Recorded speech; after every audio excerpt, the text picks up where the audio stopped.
بسم الله الرحمن الرحيم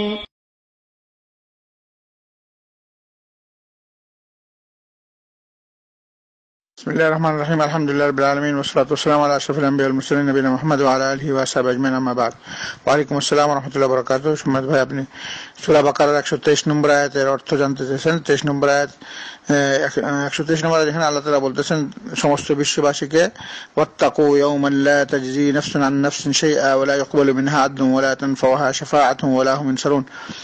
সমস্ত বিশ্ববাসীকে আল্লাহ তাআলা বলতেছেন তোমরা সবাই ওই দিনকে ভয় করো, ওই দিন যেদিন সবাই আল্লাহর সামনে দণ্ডায়মান হবে, কিয়ামতের দিন।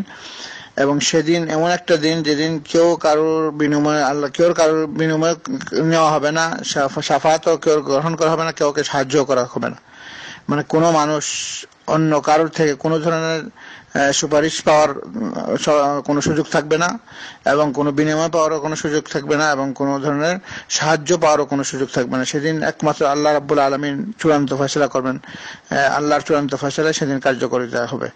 এবং এটা এই ব্যাপারে ইহুদিদেরকেও এখানে সাবধান করে দেওয়া হয়েছে যে, এবং যারা নাকি রাসূলুল্লাহ সাল্লাল্লাহু আলাইহি ওয়াসাল্লামের সুন্নতের অনুসরণ করবে না তাদের কথা বলা হয়েছে এখানে। যারা রাসূলুল্লাহ সাল্লাল্লাহু আলাইহি ওয়াসাল্লামের উপর ঈমান আনবে না, রাসূলের সহিহ সুন্নতের অনুসরণ করবে না, তাদের জন্য এটা অত্যন্ত মারাত্মক। কারণ হাদিস শরীফে আছে, রাসূল বলছে ওয়াল্লাযী নাফসি বিয়াদিহি লা ইয়াসমাউ বি আহাদুন মিন হাযিহিল উম্মাহ ইহুদিয়্যুন ওয়ালা নাসরানিয়্যুন সুম্মা লা ইউমিন বি ইল্লা দাখালান নার।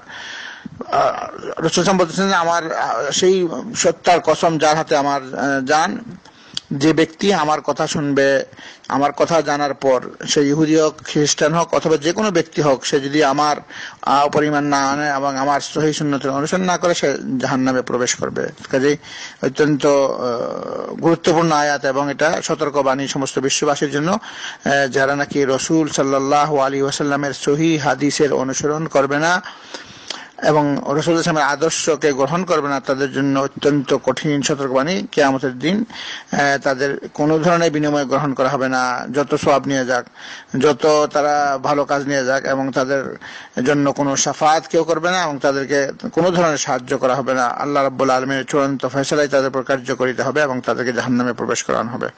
মহান রাব্বুল আলামিনের দরবারে আমরা দোয়া করি আল্লাহ তাআলা যেন আমাদের সবাইকে এই আয়াত বোঝার, উপলব্ধি করার এবং আল্লাহকে ভয় করার এবং রাসূলুল্লাহ সাল্লাল্লাহু আলাইহি ওয়াসাল্লামের সহিহ সুন্নাত অনুসরণ করার তৌফিক দান করুক। সাল্লাল্লাহু আলা নবিয়িনা মুহাম্মদ ওয়া আলা আলিহি ওয়া আসহাবিহি আজমাইন বিরহমাতিকা ইয়া আরহামার রাহিমিন।